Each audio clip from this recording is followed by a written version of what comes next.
Hi there! Alright, I'm here today to show you a tutorial on how I do my glitter tumblers. So far what I've done is I take my stainless steel cup, which is just right here, it's a 30-ounce stainless steel. Found it on Amazon. I've spray painted it with my base coat color. So I'm kind of going for a maroon type look. So this is a burgundy. Found it at Hobby Lobby. So we did one coat on that, let that dry for a little bit. Then we're going to do another coat on this guy right here. I have two of the same order, so I'll show you the next step in just a minute. Okay, so the next step, now that this is spray painted, it's dried, I'm going to Mod Podge my cup. I use a foam brush just to put it on. You can use one with a brush if you want. I just like the way the foam works. Mod Podge you can find any craft store, online, Amazon, anywhere. This cup I'm doing a maroon, and this glitter I got at Hobby Lobby. Really pretty, and you can use a coupon, so even better. Okay, so what we're going to do is we're going to get the Mod Podge, and we're going to do one good thick coat over the whole cup. Like that. You want to try to avoid any clumps or bubbles or big streaks, anything like that, especially when you're working with a fine glitter. And get nice coverage. Right there. Which you can go. Now you don't have to spray paint the cup. I do. I feel like I use less glitter when I do, if I can spray paint it at least the base color, or close to the base color anyways. It just seems to make the process easier. And I already did one cup over here and the coverage was really good, so.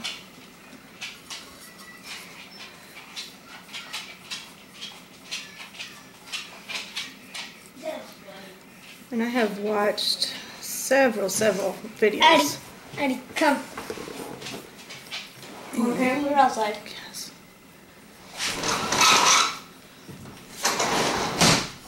On how to make these cups.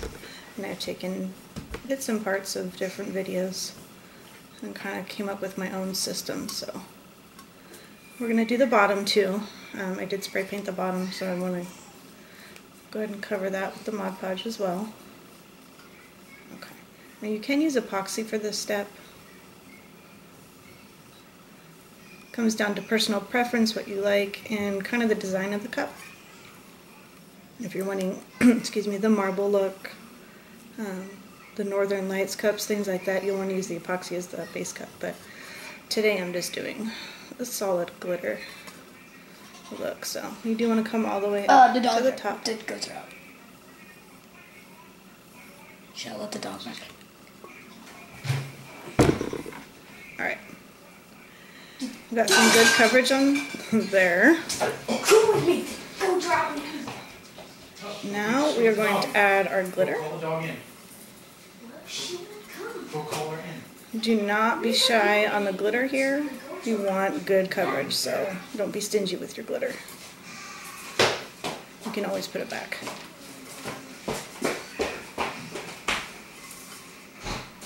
It gives a nice good coverage.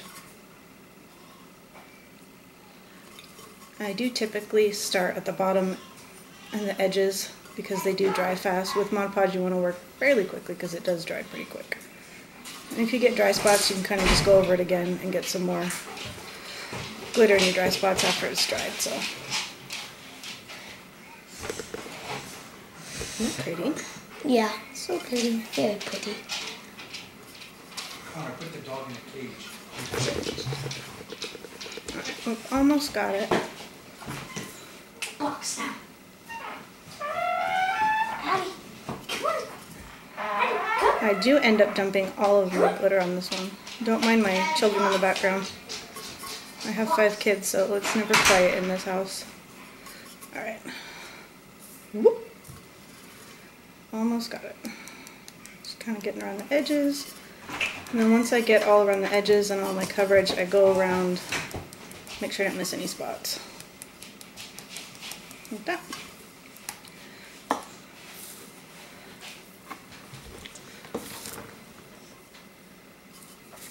I want to get the bottom. Oops. That's pretty.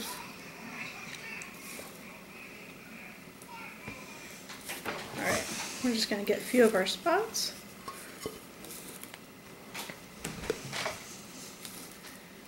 And this is a pretty good coat, so I don't think we're going to have to do another coat.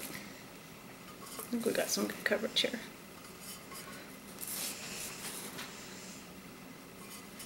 And then all the extra, we're just going to pick up the paper that we laid down, we're going to put that right back in the bottle. So once you put it all back in, you'll realize you pretty much used hardly next to nothing of any of your glitter. You'll have almost a full bottle left.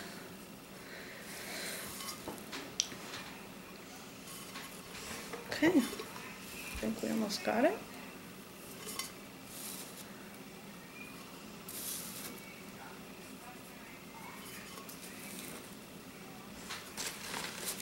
Okay, alright. So now we're going to let these sit and dry, I don't know, 45 minutes to an hour depending on the climate where you are. Right now it's pretty cold, so I might give it a little bit of extra time. And then our next step will be the epoxy. Okay. What's All right. epoxy? Okay, we're going to let that dry, and we'll come back for the next step. Okay guys, we're here for the final stretch, and I actually have a quiet moment so I can film without kids in the background. It's a rare thing around in this house. So, okay, so we got the first layer of the excuse me, the epoxy on. What I did after that is I went ahead and put my, you can see that, I put my vinyl lettering on there, which I cut out with my Silhouette Cameo. I can show you that in another video if you'd like, just let me know. I also put my sticker down at the bottom. Get these little guys at Vistaprint. Stuck that right on there. So now what we're going to do is we're going to do our final, hopefully our final layer of epoxy. There's a little rough spots here and there, but I'm going to go ahead and coat it with a big thick layer, so I'm not too worried about it. If after this next layer there are some rough spots, then what you can do is get a fine grade sandpaper and kind of sand out your spots a little bit. After you do that, you want to rub a little bit of rubbing alcohol on it, and then you can do your layer of epoxy. So, sorry, my glove's giving me hurt. Okay, there we go. Okay, so I'm going to go and put this guy on my turner. Okay. And this is the sandpaper that I use, just kind of a fine grade, and that worked good. I'm doing 2 cups, so I had to use that on my other one. This is the other cup I did. It's actually completely done, so it still is a little bit tacky to the touch. It's been sitting and spinning for 24 hours, so I'm going to let that sit for another day, just to make sure that it's completely cured before I go ahead and deliver that. So, okay, we're going to go ahead and mix our epoxy again. And again, just in case it wasn't clear in the first video, you couldn't hear, I used the Art and Glow 2-part epoxy from, I got this from Amazon. So you're going to go ahead and measure equal parts of both. And in this case, I'm going to want a good thick layer. So I'm going to use a little bit more than I did on my first go around at this cup. So there's that one. That one is the casting and coating. Let's see, they're both that actually. And then here's the part 2. Part 2 is a little bit thicker. You want to measure them each in separate cups, like so.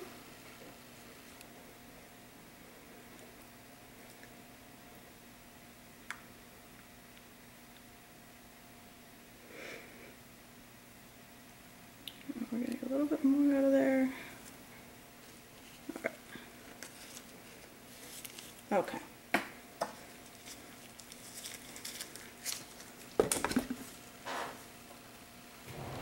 Okay, so I don't know, you can't really see. I do have equal parts in my cups. So I'm going to go ahead and pour very carefully. You can see very carefully together. You want to make sure that you mix or get all of your mixture out of the cup. Again, sorry, can't really see.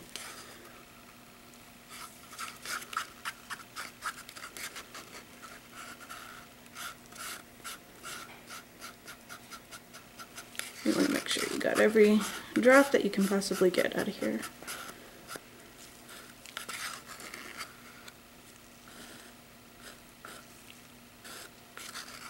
Okay, alright, set that to the side.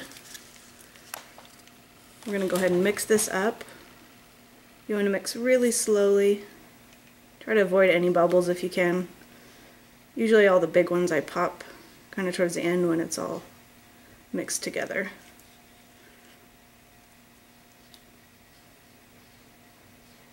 I have seen people who mix this really fast like they're whipping eggs.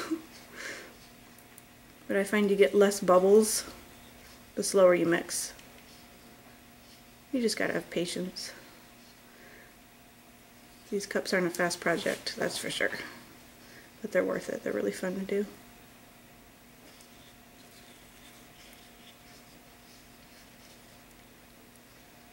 Okay, almost. Takes about a minute or two. Just make sure you scrape all your edges. You don't want any dry spots in there. Once the mixture is clear, you'll know it's ready. Kind of gives a cloudy look before that, so.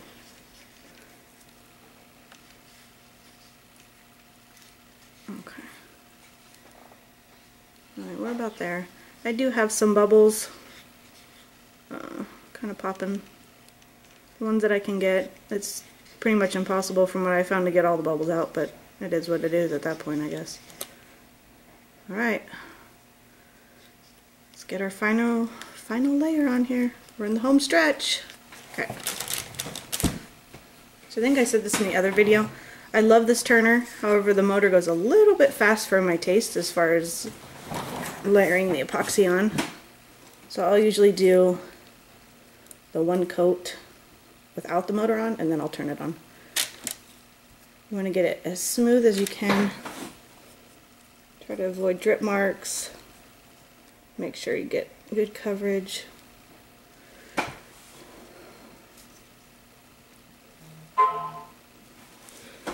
You'll feel it's nice and smooth.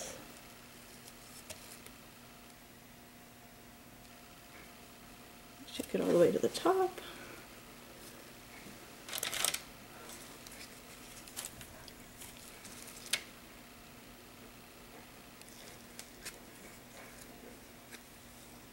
If you have any questions, let me know down below.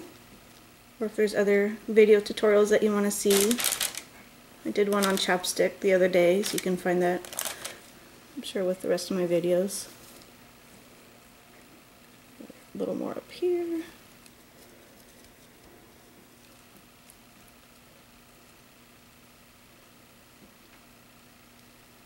Some of the little ripples will kind of come out as your cup's turning.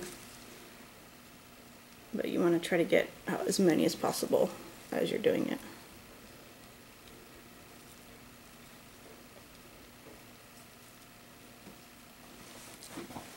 Like right here I can feel a rough spot, so I know to put a little bit extra of the epoxy right there.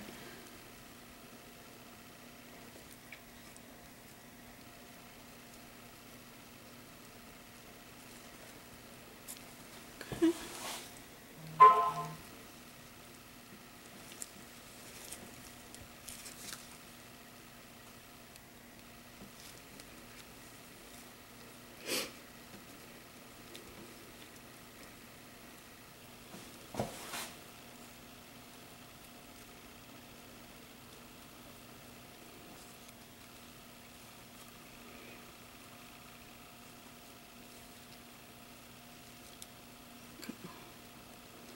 Don't want any rough spots, that's for sure.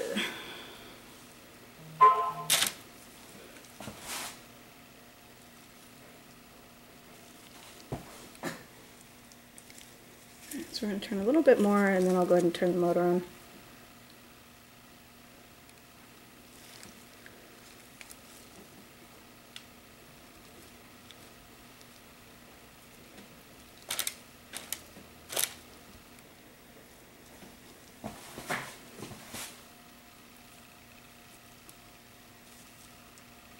once you get this on, you're going to want to let it spin for a good 24 hours. It's about, I think, 9:30, 10 o'clock in the morning here.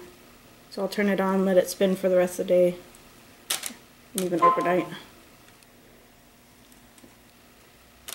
Just to be sure. Just a little rough spot right here.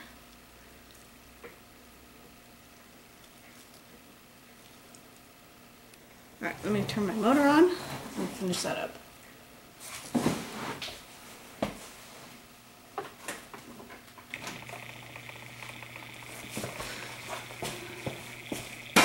Alright, here's where you really want to get everything all smoothed out. There we go.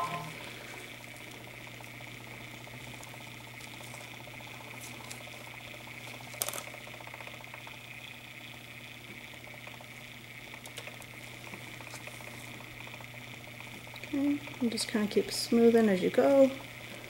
Try to get any lines, ripples, bumps, anything out that you can. The more you can get out, the better.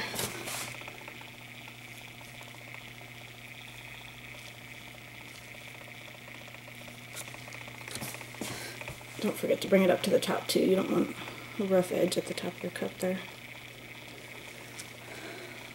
Maybe a little bit more, so we use every drop that we can.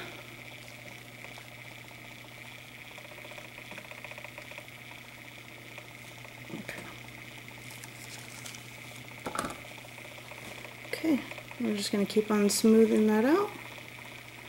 Like I said, let that sit. I let it spin for a good 24 hours. And then I'll turn the motor off and let it sit some more. It'll be tacky for a while. And then once it's cured, it'll be nice and smooth.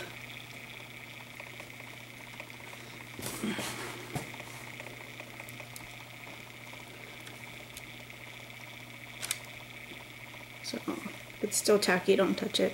And it's going to be tempting to touch it, trust me. After a few hours I want to come over and poke it and see how it's drying, but you do that and you ruin your cup. Or if you have kids who come over and just want to touch it just one time, Mom, just one time. No, not one time. Not until it's all done. Then you can touch it. So there's a couple spots here.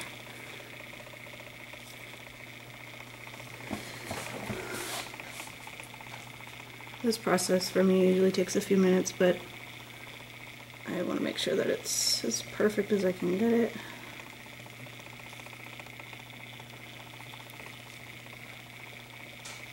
Okay. Well, I'm going to keep doing this. If you guys have any questions, let me know below. If you want to see different tutorials, let me know below. I'll be posting some more. I'll do another one on bath bombs here pretty soon, the next few days.